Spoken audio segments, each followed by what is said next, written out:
Hello दोस्तों, good morning to all of you. कैसे हैं आप सब लोग और कैसी चल रही है आप लोगों की जीत की तैयारी। दोस्तों, आज हम बात करेंगे अपने सेशन में हमारा यूपीएससी का इंडियन इकोनॉमी जो सब्जेक्ट है इसके बारे में।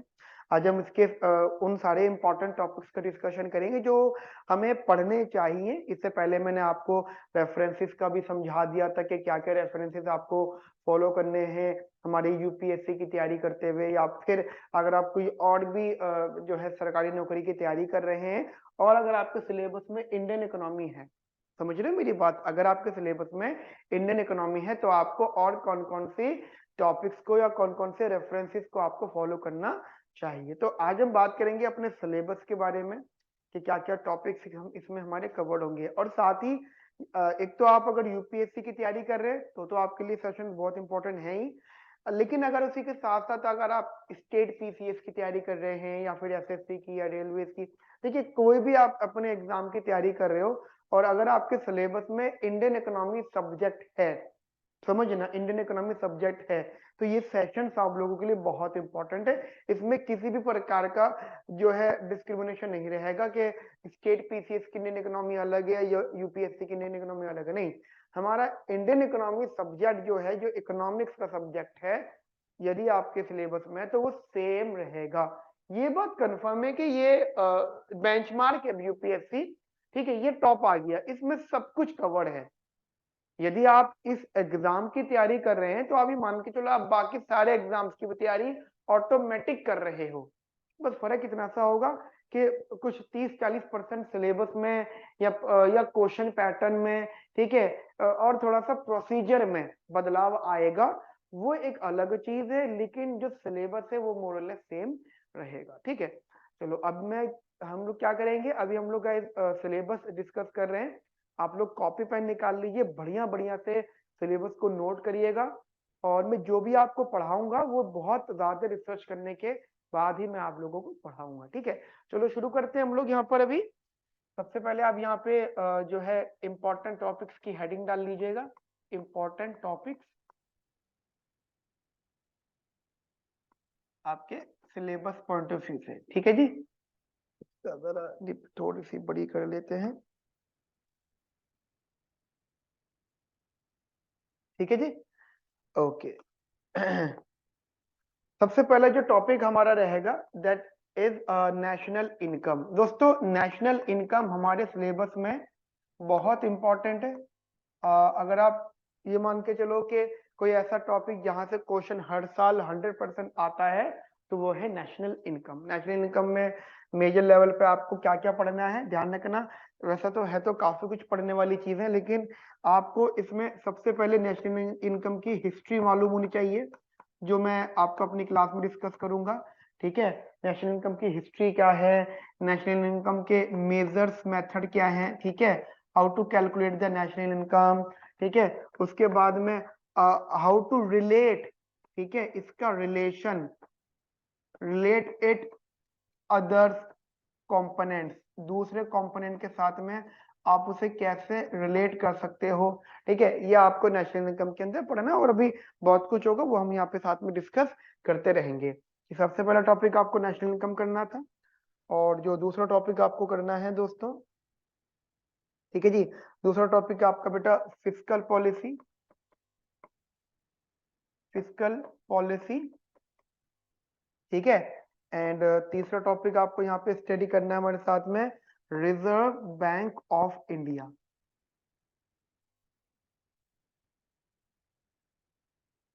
यानी आरबीआई के बारे में। एक बात ध्यान रखना, एटलीस्ट वन क्वेश्चन, कम से कम एक क्वेश्चन यहाँ से फ्रेम होगा, कम से कम एक क्वेश्चन यहाँ से फ्रेम आपके एग्जाम में होगा आरबीआई से रिलेटेड। जब मैं आपको पढ़ाऊंगा तो काफी डिटेल्स हम यहाँ पे डिस्कस करेंगे आरबीआई से रिलेटेड।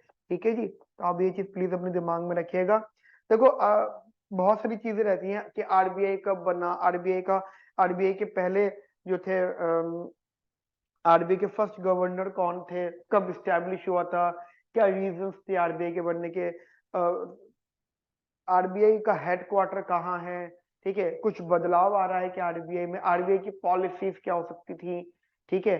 और आरबीआई के अंदर जो है रेगुलेशंस, क्योंकि आप सबको पता है बैंकिंग सिस्टम को कंट्रोल करने के लिए आरबीआई को लाया गया, ठीक है। वो सारी चीजें होंगे, आप इसके अंदर पढ़ोगे। And after that very important, that is monetary policy, ठीक है। मॉनेटरी पॉलिसी, ध्यान रखना जो मॉनेटरी पॉलिसी वाला टॉपिक रहेगा that is basically a practical approach, ठीक है। ये आपकी एक प्रकार की प्रैक्टिकल अप्रोच रहेगी एग्जाम में। यहाँ से प्रैक्टिकली क्वेश्चन पूछा जाएगा।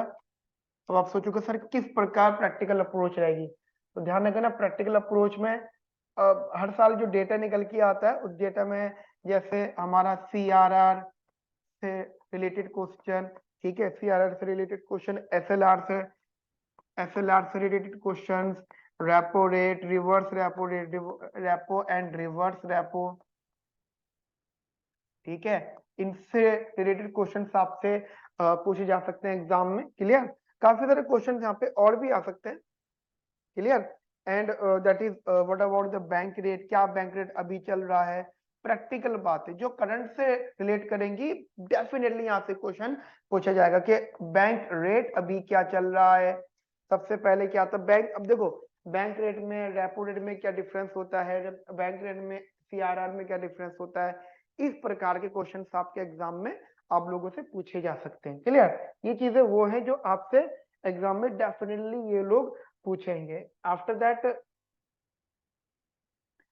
That the very important fifth topic लिखिएगा मेरे साथ में, that is relationship between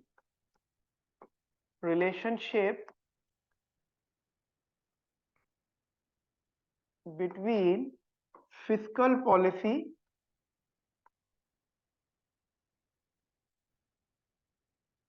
and monetary policy.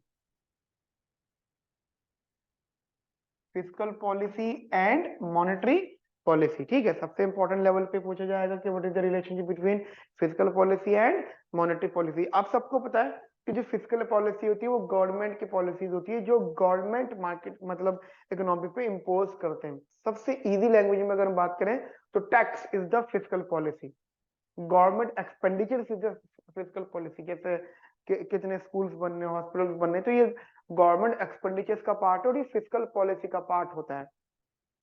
Government कुछ ट्रांसफर्स करती है तो वो भी फिस्कल पॉलिसी का पार्ट होता है। मेजर लेवल पे हम टैक्सेस की बात करते हैं, टैक्सेस के डिसीजंस वगैरह, ठीक है। एक होता है हमारा मॉनेटरी पॉलिसी। मॉनेटरी पॉलिसी बेटा सेंट्रल बैंक डिसीजन लेते हैं। मॉनेटरी पॉलिसी से पहले जो मैंने आपको बताया CRR, SLR, repo rate, reverse repo rate, bank rate या ओपन मार्केट ऑपरेशंस वगैरह, ठीक है। ये सिक्योरिटीज से रिलेटेड जितने भी डिसीजन होंगे वो सबके साथ सेंट्रल बैंक लेगा। देखो मार्केट में पैसा कितना फ्लो में रहना चाहिए, सर्कुलर फ्लो मनी क्या रहना चाहिए, इसका डिसीजन सेंट्रल बैंक लेगा। यानी सेंट्रल बैंक हमारे इंडिया का क्या है, RBI, reserve bank of India. जो मैंने अभी आपको बताया कि जो हमें टॉपिक अलग से भी करना, तो ये एक रिलेशनशिप आपके एग्जाम पॉइंट ऑफ व्यू से बहुत ज्यादा इंपॉर्टेंट है। आप इस एग्जाम मतलब इस टॉपिक की भी बहुत अच्छे से तैयारी करिएगा। एंड उसके बाद में जो छठा सबसे इंपॉर्टेंट टॉपिक है that is banking system in India, ठीक है। इंडिया में बैंकिंग सिस्टम इन इंडिया। अब देखो इंडिया में जो बैंकिंग सिस्टम है किस प्रकार है, देखो सबसे इंपॉर्टेंट सबसे दूसरे जरूरी बात कि बैंकिंग सिस्टम कब आया था इंडिया में, कब शुरुआत हुई थी। तो ऐसा तो है नहीं कि आजादी के बाद आया, नहीं, बहुत पहले। एसबीआई बहुत पुराना, अभी मैं बैंकिंग सिस्टम आपको सिखाऊंगा, आपको काफी हिस्ट्री समझ में आएगी, मजा आएगा समझने में, पढ़ने में। तो बैंकिंग सिस्टम बेसिकली था क्या, क्यों आया था, अंग्रेजों के जमाने में से अंग्रेजों के जमाने से बैंकिंग सिस्टम चला आ रहा है, क्या क्या बदलाव थे उसके अंदर, ठीक है।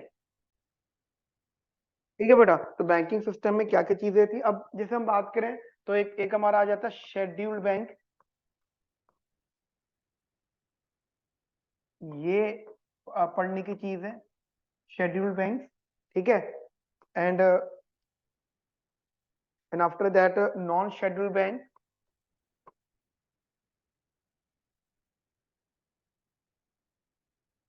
नॉन शेड्यूल्ड बैंक, ठीक है। ये हम सब कुछ पढ़ेंगे कि शेड्यूल्ड बैंक कौन से होते हैं, नॉन शेड्यूल्ड बैंक कौन से होते हैं, कमर्शियल बैंक कौन से होते हैं, right. Commercial bank and after that financial institutions,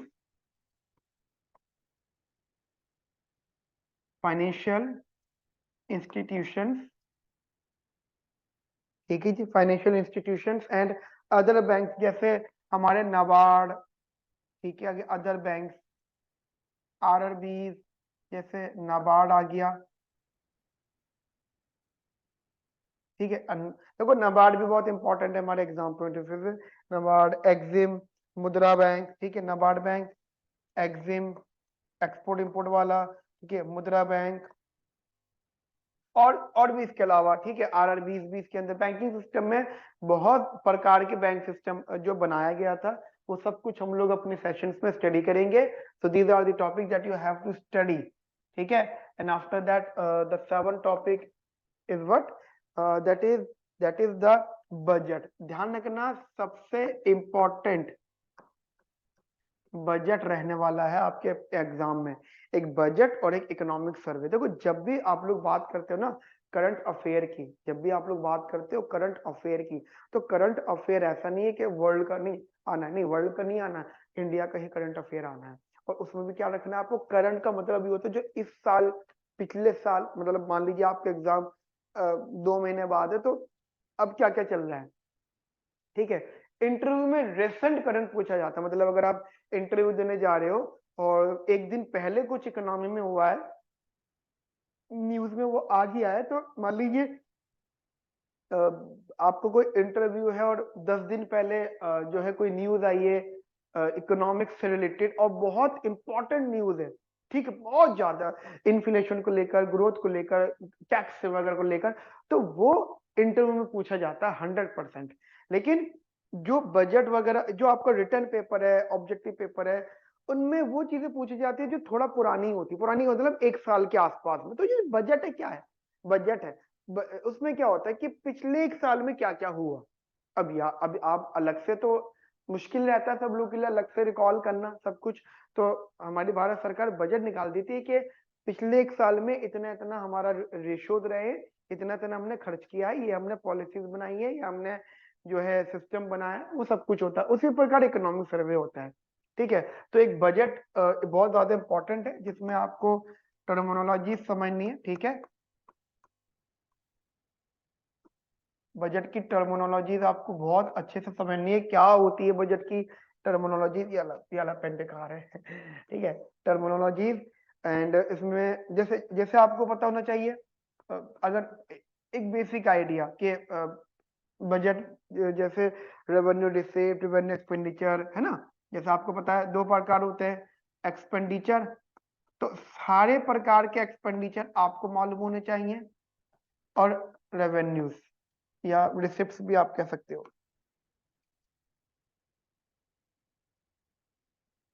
ठीक है, रिसिप्ट भी आप यहाँ पे कह सकते हो, रिसिप्ट। अब वो कैपिटल हो सकता है या वो रेवेन्यू हो सकता है, वो तो सारी बातें हम लोग अपने सेशंस में करेंगे, ठीक है। तो ये एक बहुत इंपॉर्टेंट हमारा जो है टॉपिक है, 8th टॉपिक है, जो आपको अभी अपने कॉपी में लिखना है, that is the tax system. Tax system in India. अब वो टैक्स सिस्टम जो है अब थोड़ा सा बदल गया है, आपको पता ही है सब लोगों को। क्या हो गया जी, अब हमारा जो टैक्स सिस्टम है बदल गया है, अब वो जीएसटी वगैरह की बातें आ चुकी, मतलब वैसे तो टैक्स सिस्टम और बहुत बड़ा है, पर उसमें जो अब जो सबसे ज्यादा इंपॉर्टेंट टॉपिक है, जो सबसे ज्यादा क्वेश्चन जहाँ से पूछे जाते हैं, वो जीएसटी है। GST, goods and services tax, यहीं से क्वेश्चन पूछे जाएंगे क्या। अब इसमें भी क्या होता है गाइस, हमेशा हर साल कुछ ना कुछ इसमें बदलाव रहते हैं, कुछ ना कुछ इसमें चेंजेस रहते हैं जीएसटी वगैरह में। तो ये वही सब चीजें आपसे पूछी जाती हैं कि जीएसटी वगैरह में क्या बदलाव आया है, या टैक्सेस में क्या बदलाव आया है, ठीक है। एक और हमारे पास जहाँ पे टॉपिक है, that is demand and supply. Demand and supply side policy, ये भी काफी इंपॉर्टेंट रहती है। देखो वैसे तो हमारा फिजिकल पॉलिसी, मॉनेटरी पॉलिसी भी इन्हीं से करेक्ट करता है, जैसे इंटरेस्ट रेट है, ठीक है, वो भी एक तरह का टूल है, उसको बदल के हम demand and supply side policies को अफेक्ट कर सकते हैं। बट जैसे हम कहते हैं एग्रीगेट सप्लाई, अफेक्ट हो रहा है। तो सप्लाई साइड यानी हम प्रोडक्शन अगर कर रहे हैं इकोनॉमी के अंदर, if you are interested to produce more, because ज्यादा प्रोडक्शन करेंगे तो ज्यादा बिकेगा, ज्यादा इनकम जनरेट होगी, राइट। तो अगर हम वो भी कर रहे हैं तो वो आप उससे करने के लिए हमें जो जो पॉलिसीज अपनानी पड़ेंगी उन्हें हम सप्लाई साइड पॉलिसीज बोलेंगे।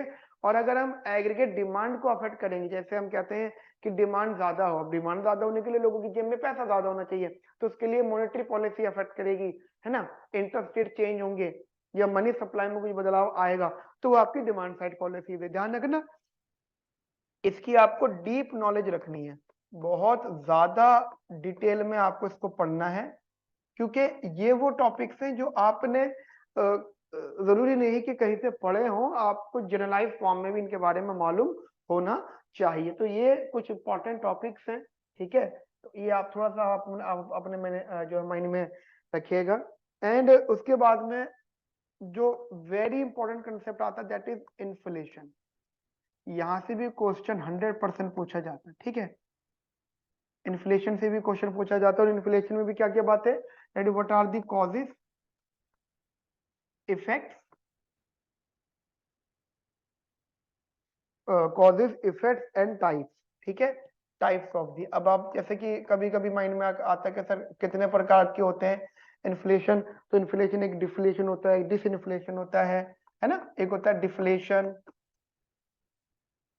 एक डिस इन्फ्लेशन, एक हाइपर इन्फ्लेशन, और भी प्रकार की चीजें यहाँ पे ऐड हो सकती हैं। वो तो जैसे जैसे हम लोग पढ़ेंगे, चीजें बीच में आएंगी, तो हम उन सारी बातों को डिस्कस यहाँ पे करेंगे। तो ये मेजर लेवल पे 3 प्रकार के इन्फ्लेशन बहुत इंपॉर्टेंट होते हैं, ठीक है।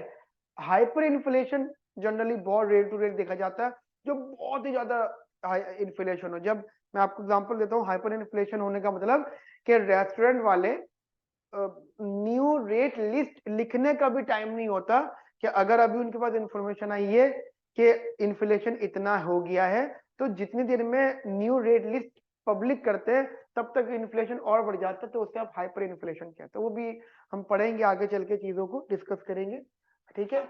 और ये काफी कुछ इंपॉर्टेंट चीजें रहेंगी जो आपको स्टडी करनी है। उसके बाद में हमें पढ़नी है कुछ इकोनॉमिक के important concept, that is economic cycle. ये आपको कुछ टर्म्स पता होने चाहिए कि इकोनॉमिक साइकिल कितने प्रकार की रहती है। ध्यान रखना, 4 पार्ट रहते हैं इकोनॉमिक साइकिल में। कौन कौन सा?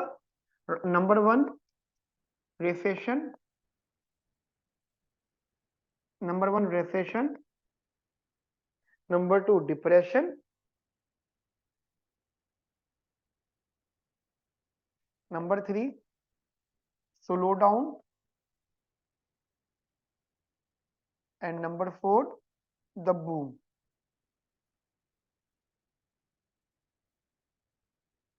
ठीक है, ध्यान रखना, ये वो फेसिस होते हैं जो इकोनॉमिक साइकिल को एक्सप्लेन करते हैं। इकोनॉमिक साइकिल जैसा होता है ना, ये वेव चल रही है, ये होती है मतलब, ठीक है। रेस ये जो ऊपर जा रहा है ना, इसे हम बूम कहते हैं, ठीक है। इसी जो ऊपर जा रहे हैं इससे हम बेसिकली जनरली बूम कह रहे हैं। ये जो ऊपर जा रहा है, ये जो ऊपर जा रहा है, ये बूम हो रहा है, मतलब बहुत बढ़िया सिचुएशन चल रही है। एक उसमें स्लो डाउन है, एक उसमें डिप्रेशन है, एक उसमें रिसेशन है। तो ये आपको चीजें समझनी है मेरे साथ में, और आपको अपना भी सिलेबस मेंटेन करके रखना है। उसके बाद में हमें स्टडी करना है सिक्योरिटी मार्केट्स के बारे में, ठीक है जी। We need to study security markets, ठीक है जी। That is security markets, heading है हमारे पास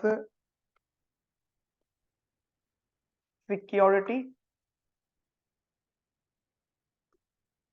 markets,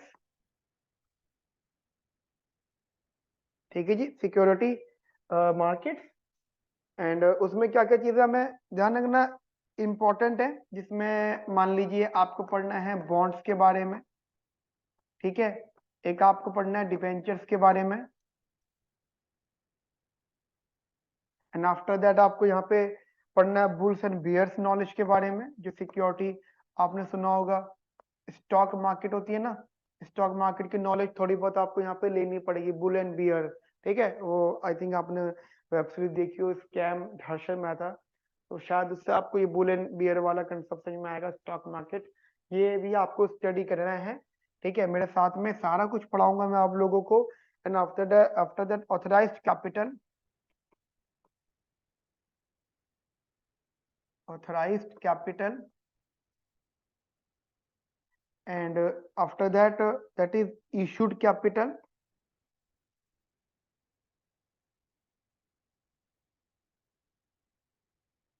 and this is basically a SEBI। ध्यान रखना, SEBI जो है नो डाउट सबसे इंपॉर्टेंट है हमारा मतलब सिक्योरिटी मार्केट में। जो SEBI है, this is the very very important. ठीक है, जैसे मैंने अभी भी आपका अभी मैंने नाम लिया द हर्षद मेहता स्कैम। ठीक है, तो SEBI उस टाइम बहुत वीक था। ठीक है, SEBI उस टाइम बहुत वीक था। उस स्कैम के बाद बहुत बदलाव आए SEBI जैसी इंस्टीट्यूशंस में, राइट, रेगुलेशंस वगैरह। तो ये काफी ज्यादा इंपॉर्टेंट है SEBI आप लोगों के लिए एग्जाम पॉइंट ऑफ व्यू से। ठीक है, एंड आपके उसके बाद में दैट कुछ टर्मिनोलॉजीज आपको समझनी होगी, राइट। 12:30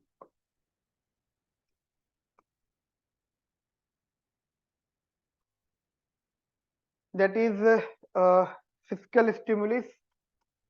फिस्कल टर्म्स सीखने हैं आपको, जितने भी फिजिकल टर्म्स आएंगे अभी आपके पास पढ़ने के लिए। दैट इज मेल्ट डाउन, ये कुछ समझना है आपको।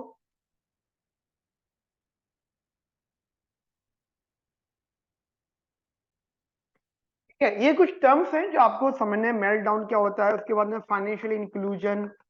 फाइनेंशियल इंक्लूजन ये पेपर को एनालाइज करके मैंने सिलेबस मेंटेन किया है गाइस। आपको लग रहा होगा सर इतनी सारी चीजें, हाँ जैसे हर साल क्वेश्चन आते रहते हैं ना, बदल बदल के थोड़े थोड़े बहुत। तो ये मैंने पूरा पेपर एनालाइज करके ये मेरे टॉपिक्स आप लोगों के लिए लिखे हैं। Financial inclusion, and after that inclusive growth, right, inclusive, that is inclusive growth.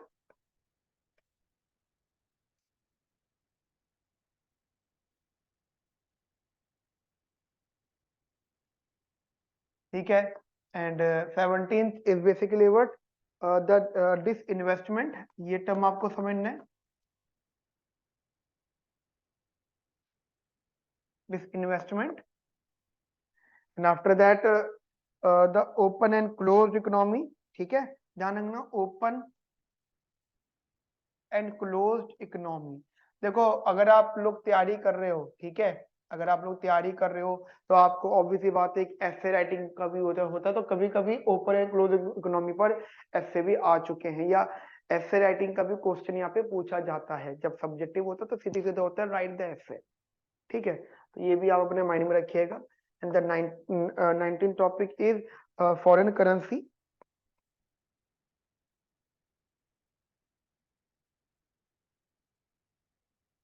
बहुत इंपॉर्टेंट है आप लोगों के लिए।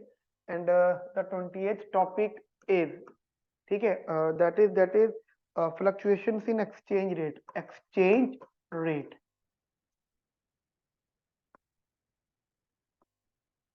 And the topic number 21 is the foreign trade and export import, the foreign trade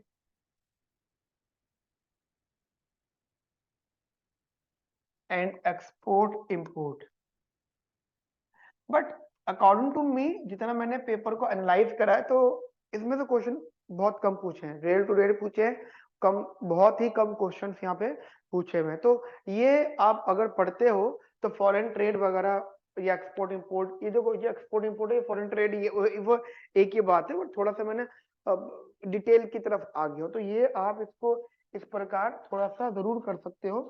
ठीक है, और उसके बाद में जो सबसे इंपॉर्टेंट टॉपिक रहता है, topic number 22, that is balance of payment. Balance of payment ये भी काफी इंपॉर्टेंट टॉपिक रहता है। द बैलेंस ऑफ पेमेंट के क्या क्या है, बीओपी, मतलब you know what is the balance of payment. Balance of payment का मतलब किसी भी कंट्री का एक अकाउंटिंग रिकॉर्ड, ठीक है, कि उसका कितना बाहर गया, देश से बाहर कितना गुड्स भेजे, सर्विसेज गई, कितना वहां से इनकमिंग हुआ, पैसा आया, कितना हमने लोन बाहर दिया, कितना लोन आया, कितना इंटरेस्ट पेमेंट गया, कितना इंटरेस्ट इंटरेस्ट रिसीव हुआ, वट एवर द थिंग्स। ठीक है, वॉल्यूम ऑफ ट्रेड कितना है, एक्सपोर्ट कितना हो रहा है, इंपोर्ट कितना हो रहा है, जो भी चीजें हो सकती हैं, बहुत कुछ होता है। इवन लोन भी अगर कहीं से आया तो वो भी इसमें लिखा जाएगा, एवरीथिंग। तो balance of payment is very important. ठीक है, ध्यान रखना यहाँ से 100% क्वेश्चन पूछे जाएंगे। ठीक है, 100% यहाँ से क्वेश्चन आएंगे, और उनका क्वेश्चन पूछने का तरीका बस ये रहेगा, वो आपसे बेटा डायरेक्ट भी पूछ सकते हैं और इनडायरेक्ट भी पूछ सकते हैं, उनकी मर्जी है। कोई उनको ये नहीं कह सकता कि आप इनडायरेक्टली क्यों पूछ रहे हो। डायरेक्ट इनडायरेक्ट दोनों प्रकार से वो पूछ सकते हैं। जैसे जैसे एग्जांपल मैं आपको दे रहा हूँ कि कोरोना पीरियड में, जब था 2020 की बात कर रहा हूँ मैं, या 2021 की बात कर रहा हूँ मैं, कोरोना पीरियड में जब पूरे वर्ल्ड में हाहाकार मचा हुआ था, तो मेडिसिन का आना जाना हो रहा था। मतलब जो इंडिया को जरूरत, most of the time India ने दूसरी कंट्रीज की बहुत मदद करी, है ना, वैक्सीन वगैरह बाहर भेजी। तो जब वैक्सीन बाहर गई तो वो उसका एक रिकॉर्ड है, भले ही वो बहुत मिनिमम कॉस्ट पे गई, तो उसका एक रिकॉर्ड है। कुछ भी बाहर गया तो कहीं तो लिखा जाएगा ना, वो इसमें लिखा जाएगा। तो अगर यहाँ पे क्वेश्चन फ्रेम्ड होता है, ठीक है, क्वेश्चन फ्रेम होता तो ये पूछा जा सकता है कि आप जो कोरोना टाइम पीरियड में जो वैक्सीन वगैरह बाहर गई थी, या बाहर की वैक्सीन हमारे यहाँ पे आई थी, उनकी वजह से हमारी जीडीपी पे क्या इम्पैक्ट पड़ रहा था। तो ये भी क्वेश्चन यहाँ पे फ्रेम हो सकता है। ये इनडायरेक्ट क्वेश्चन है, बैलेंस ऑफ पेमेंट से कनेक्ट हो रहा है। जीडीपी बढ़ाती है, आप नेशनल इनकम सोचोगे, लेकिन ऐसा नहीं है, वो बैलेंस ऑफ पेमेंट से रिलेट कर रहा है क्वेश्चन। ठीक है, एंड आफ्टर दैट यहाँ पे जो और इम्पोर्टेंट टॉपिक्स रहते हैं, दैट इज फॉरेन इन्वेस्टमेंट। इसमें आप फॉरेन इन्वेस्टमेंट को एफडीआई भी कह सकते हो, एफआईआई भी कह सकते हो, मतलब ये पार्ट्स होते हैं, ये फॉरेन इन्वेस्टमेंट। इसमें दो बातें सबसे इंपॉर्टेंट रहेंगी आपकी, दैट इज एक तो एफडीआई, एक एफपीआई। ठीक है, क्या क्या रहती है, एक एफडीआई फॉरेन डायरेक्ट इन्वेस्टमेंट, और एक है एफपीआई। मैं एक काम करके लिख देता हूं इसको, फॉरेन डायरेक्ट इन्वेस्टमेंट। ठीक है, फॉरेन डायरेक्ट इन्वेस्टमेंट। और एक है आपका FPI, foreign portfolio, foreign portfolio investment, foreign portfolio investment, right. तो ये काफी ज्यादा आपके एग्जाम पॉइंट ऑफ व्यू से इंपॉर्टेंट रहेगा। And after that 24th topic जो आपके लिए है, that is the index. Important है, पेपर में क्वेश्चन आते हैं। इंडेक्स में आप समझ सकते हैं, जैसे होल सेल प्राइस इंडेक्स। ठीक है, होलसेल प्राइस इंडेक्स,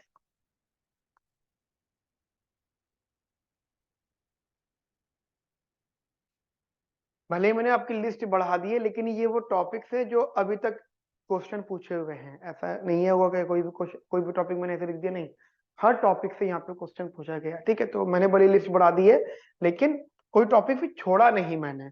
वो अच्छा नहीं लगता कि मैं 5 टॉपिक में कह दूं बस ये टॉपिक कर लो, ऐसा नहीं होता। और ये तो अब तक की बात कर रहा हूँ, ठीक है, ये अब तक। और मान लीजिए अगले साल का पेपर होगा, कमिंग टाइम का, अभी पेपर होने वाला है वैसे, अब जो पेपर होगा उसमें और कुछ नया इंक्लूड होगा तो हम यहाँ पे रखेंगे, हटाएंगे नहीं, ऐड ही करते जाएंगे। ठीक है, wholesale price, consumer price index, consumer price index. ठीक है, and after that consumer price index, and after that index of industrial production, index of industrial production.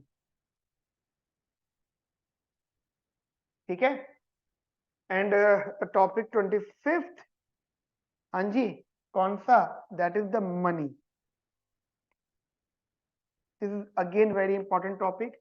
ये जो मनी टॉपिक है, इसमें आपको सारा पढ़ना है, evolution of money, types of money, है ना, paper money, coins, commodity money, metallic money, सारी चीजें पढ़नी है आपको इसके अंदर मनी वाले टॉपिक में। तो ये जो मैंने टॉपिक्स आपके साथ अभी डिस्कस करें, so these are those topic जो हमारे इकोनॉमिक्स के लिए बहुत ज्यादा इंपॉर्टेंट है। अब उन टॉपिक्स की मैं बात करूंगा जो हमारे इकोनॉमी पोर्शन के लिए काफी ज्यादा इंपॉर्टेंट होगा। ध्यान रखना इकोनॉमी पोर्शन में मेजर लेवल पे क्या क्या क्वेश्चन पूछे जाएंगे, that is important topics of economy.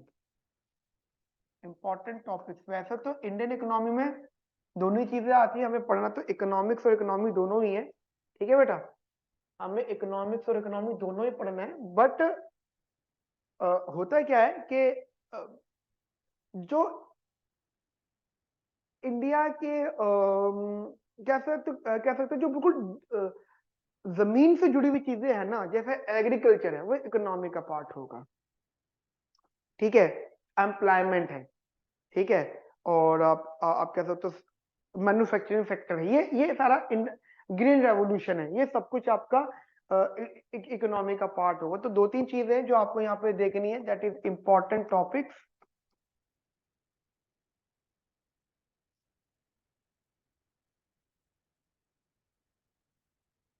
For economy, ठीक है। तो वो कौन कौन से हैं इकोनॉमी के लिए, कौन कौन से टॉपिक आपको पढ़ने हैं सबसे पहले, ठीक है, मेजर लेवल पे आपको पढ़ना है, दैट इज कंप्लीटली एग्रीकल्चर ही है, आपको एग्रीकल्चर ही पढ़ना है इसके अंदर। लेकिन उसके अंदर भी काफी कुछ है, ध्यान रखना एग्रीकल्चर सबसे ज्यादा इंपॉर्टेंट रहता है, और उसके अंदर भी काफी कुछ है, जैसे रेवोल्यूशंस वगैरह होंगे, मान लीजिए लेट सपोज रेवोल्यूशन, जिसमें ग्रीन रेवोल्यूशन सबसे फेमस रहा है, उसके अलावा और भी रेवोल्यूशन हुए हैं, बट ये भी आपको फोकस करने हैं, ठीक है। मेजर लेवल पे ग्रीन रेवोल्यूशन है, पढ़ेंगे तो बहुत डिटेल में आपको पता लगेगा कि क्या क्या चीजें थी ग्रीन रेवोल्यूशन के अंदर, ठीक है। टाइप्स ऑफ एग्रीकल्चर के बारे में हमें पढ़ना है यहाँ पे, टाइप्स ऑफ एग्रीकल्चर, ठीक है। And after that we need to study the means of irrigation facilities, हमें इरिगेशन फैसिलिटीज के बारे में पढ़ना है, क्या सरकार अब तक की इरिगेशन फैसिलिटीज कितनी आ चुकी है हमारे पास, और इस पे आगे क्या सरकार काम कर रही है, क्या क्या जरूरत है, क्या क्या आनी चाहिए थी नहीं आ पाई, उससे क्या क्या लॉस हुआ, if you want to improve our economic growth, तो how much to spend on the agriculture irrigation facilities, ठीक है, इरिगेशन फैसिलिटीज को पहुंचाने के लिए कितना बजट सेट होना चाहिए, काफी कुछ है इसमें सीखने के लिए, तो वो हम सब कुछ यहाँ पे स्टडी करेंगे, right. And after that the national agriculture market, ये भी काफी इंपॉर्टेंट है आप लोगों के लिए, नेशनल एग्रीकल्चर मार्केट, ठीक है, नेशनल एग्रीकल्चर मार्केट, तो ये आप थोड़ा सा इंपॉर्टेंट लेवल पे इसको समझ के रखिएगा। जो आपको पता होगा अभी भी शायद रिसेंटली किसान बहुत ज्यादा आंदोलन करते हैं, अधिकतर लोगों को शायद ये समझ में नहीं आ पाता कि क्यों कोई भी किसान आंदोलन करता है, और सिर्फ किसान ही क्यों कर रहा है, जबकि किसान तो वो चीज बना रहे हैं जो हम भी इस्तेमाल कर रहे हैं, हम भी यूज कर रहे हैं, कंज्यूम करते हैं। अभी किसान आंदोलन खूब करते हैं, ठीक है, हमेशा से करते आ रहे हैं, ये नहीं कि अभी रिसेंट हो रहा है, हमेशा से ये लोग करते हैं, और कहीं ना कहीं हो सकता है सही कर रहे हैं, ठीक है, कुछ कुछ लोगों की नजर में वो सही है, कुछ लोगों की नजर में वो गलत है, वो अपना अपना व्यूज है, पॉइंट ऑफ व्यूज है, उसमें हम कभी किसी को सही गलत नहीं साबित कर सकते। मेरा इंटरेस्टिंग पॉइंट ये वाला है सबसे ज्यादा इंपॉर्टेंट, कि ये हमारे एग्रीकल्चर मार्केट है, नेशनल एग्रीकल्चर मार्केट, उसके अंदर किसानों को जो है कोई भी उनकी फसल का एक अमाउंट मिलता है, वो उसी अमाउंट की बात कर रहे हैं कि वो मिनिमम अमाउंट बढ़ा दिया जाए, या उसके लिए एक बजट सेट कर दो, बजट में उसके बारे में ज्यादा डिटेल में नहीं होता, बजट में सब कुछ होता है। हम लोग क्यों नहीं करते, जबकि अगर वहां पे कुछ मतलब वहां पे कुछ खर्चा होगा, बजट वहां पे सेट होगा, तो वहां पे ऐसा लग गया तो उसका तो सीधे सीधे प्रभाव अर्थव्यवस्था पे पड़ेगा, मतलब महंगाई पे पड़ेगा, महंगाई सीधी बढ़ हो जाएगी, इन्फ्लेशन हो जाएगा, टेक्निकली इकोनॉमी अफेक्ट होगी। तो हम लोग क्यों नहीं करते, क्योंकि हम तक वो डिटेल नॉलेज ही नहीं पहुंच रही है, and simply it's a fault of the media, and कहीं ना कहीं हम लोग भी इसके जिम्मेदार हैं। तो ये सब कुछ हम लोग पढ़ेंगे दोस्तों, ठीक है, ये हम सब कुछ, ये एक सेशन की बात नहीं है, ये काफी सेशंस का डिस्कशन है, ठीक है। तो ये जो अभी जो सारी बातें हैं वो नेशनल एग्रीकल्चर मार्केट की सारी बातें, ठीक है, ये आप लोग मेरे साथ में पढ़ोगे, उसके बाद में इसी में ही कनेक्टेड है minimum support price, minimum support price, and after that National Food Security Act. National Food Security Act, that is 2013. National food security act, national food security act, ये जनरलाइज बात है जो हमें यहाँ पे इसको स्टडी बेसिकली करना है, ठीक है। And the food processing industry, that is food, ये वो चीजें हैं जो एग्जाम में पूछी गई हैं। तो मैंने क्या करा, उन्हीं टॉपिक्स को ढूंढ लिया और आपके लिए लिख रहा हूं। तो जब भी आप पढ़ाई करोगे ना दोस्तों, तो आपको ना पता लगता जाएगा कि हाँ ये टॉपिक्स हैं, समीर सर ने डिस्कस करे हुए, तो इन पे आप ज्यादा फोकस करोगे, ठीक है। Food processing industry, food processing industry, इसको थोड़ा साफ सुथरा लिख देते हैं। फूड प्रोसेसिंग इंडस्ट्री, जिसमें जिसमें हमारी मान के चलो गवर्नमेंट की न्यू पॉलिसीज जितनी भी है ना, गवर्नमेंट न्यू पॉलिसीज, गवर्नमेंट की जितनी भी न्यू पॉलिसीज हैं वो सब कुछ इसके अंदर आ जाएंगी। फूड प्रोसेसिंग इंडस्ट्री के कितना कितना गवर्नमेंट जो है बजट सेट कर रही है, और गवर्नमेंट क्या क्या पॉलिसीज बना रही है, जिससे जैसे जैसे एक होता है ना कि जैसे इंडिया के पॉपुलेशन 130 CR प्लस है, 130 करोड़ से ज्यादा है, तो ये तो जरूरी है कि पॉलिसी बने, कोई सिस्टम बने, कुछ एक इंस्टीट्यूशंस बने जहाँ पे डिसीजन होने वाले कि कितना प्रोड्यूस होगा। मान लो जी किसान कहते हैं हम कुछ नहीं बना रहे, या हम इंडिया में नहीं दे रहे, हम तो बाहर भेजेंगे, ये डिसीजन कौन लेता है कि कितना इंडिया में इस्तेमाल होगा, कितना इंडिया से बाहर जाएगा। तो ये फूड प्रोसेसिंग इंडस्ट्री वाले यहाँ पे पॉलिसीज बनाएंगे इंडिया गवर्नमेंट, और यहाँ पे ये सब डिसीजन लिए जाएंगे, राइट। अच्छा, इसमें सबसे ज्यादा एक इंपॉर्टेंट और कंसेप्ट दैट इज MSME, ठीक है। इसका मतलब होता है that is micro small and medium enterprises. देखो, एग्रीकल्चर के ही एरियाज में काफी सारे लोग ऐसे हैं जो बहुत ही छोटे लेवल पे काम कर रहे हैं, थोड़ा मीडियम लेवल पे काम कर रहे हैं, बड़े बड़े जमींदार नहीं है, छोटे छोटे बेचारे हैं, छोटी सी जमीन है, कुछ इनके पास कुछ एकड़, कुछ 2-3 एकड़ जमीन है। मतलब आप दिल्ली शहर में या शहर में तो लगता है एकड़ मतलब 1000 गज से ज्यादा नहीं, वो हमें ये लगता है वहां पे बहुत कम होता है। बीघों, वो टर्म्स होते हैं, ठीक है, एकड़ बीघा, ठीक है, वो कुछ टर्म्स होते हैं। तो वहां पे छोटे छोटे अगर कुछ उनके पास मतलब जमीन है, तो वो स्मॉल स्केल एंटरप्राइजेस, ठीक है, उस पर काम करो, उसी से उनका आगे कैसे कैसे काम चल सकता है, ठीक है। ये कंप्लीटली एग्रीकल्चर से रिलेटेड है। अब ये जरूरी नहीं है, अब एंटरप्राइजेस का मतलब ये जरूरी नहीं कि आप बहुत बड़े कंपनी की बात करो, it is simply connected to the agriculture. अभी हम सब कुछ एग्रीकल्चर से रिलेटेड बात कर रहे हैं। हाँ, एग्रीकल्चर से ही उठ के फिर ये मैन्युफैक्चरिंग सेक्टर की तरफ चीजें जाएंगी, ठीक है, वहीं से उठ के फिर ये मैन्युफैक्चरिंग सेक्टर की तरफ चीजें जाएंगी, फिर वहीं के बाद ये मतलब सेकेंडरी सेक्टर की तरफ जाएंगी, फिर उसके बाद में सर्विस सेक्टर की तरफ यानी टेरिटरी सेक्टर की तरफ ये चीजें जाएंगी। तो ये सब चीजें आप अपने माइंड में रखिएगा। ये हमारा एग्रीकल्चर था।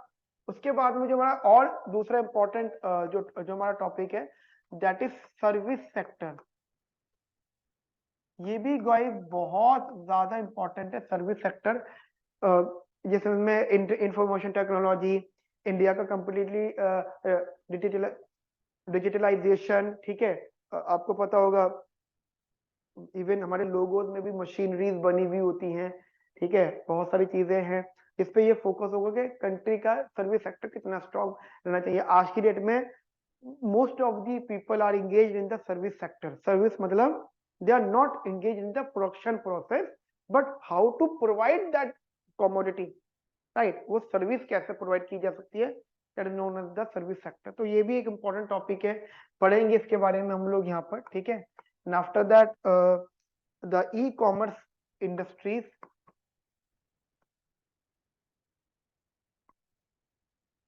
ठीक है, ई कॉमर्स इंडस्ट्रीज, इसके बारे में हम लोग स्टडी करेंगे। And after that the demography, ठीक है, पॉवर्टी, ठीक है, पॉवर्टी, एंड एम्प्लॉयमेंट।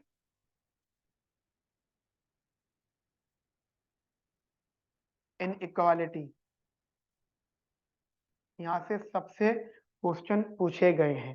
ठीक है, so guys these are those topic जहां से आपके यूपीएससी लेवल में क्वेश्चन पूछे गए हैं। ये मैंने जितनी हो सकती थी मैंने आपके लिए ये लिस्ट बनाई। आपने इस पूरी लिस्ट को लिखा होगा तो करना ये है आपको कि जब भी आप पढ़ाई करो, जब भी आप स्टडी करो, वो भले ही मेरी क्लास देख के करो या आप कहीं और से करो, यदि आप किसी कोचिंग इंस्टीट्यूट में जाते हैं तो कोई कोई बुरी बात नहीं है, आप जा रहे हैं, ट्रस्ट करिएगा उन लोगों पर जिनसे भी आप पढ़ रहे हैं, उनसे ही पढ़िए और हमसे ही पढ़िए, कोई दिक्कत नहीं, ज्ञान जहाँ से मिले बटोर लीजिएगा। तो आपको कंप्लीट स्टडी करनी है। जब जब ये टॉपिक्स आपके सामने आए तो बस आंखें खुली कर ले, बड़ी कर लेना, इन टॉपिक्स को और डिटेल में पढ़ने की कोशिश करना। कहीं पर आप अगर टर्म देखो एमएसएमई तो उस पर फोकस करना, कहीं पर आप टर्म देखो ग्रीन रेवोल्यूशन तो उस पर आप लोग फोकस करना। तो you need to focus little bit more on this topics, ठीक है। अदरवाइज जो अलग से हम टॉपिक पढ़ रहे हैं उन पे भी आपको फुल फोकस करना है, ठीक है।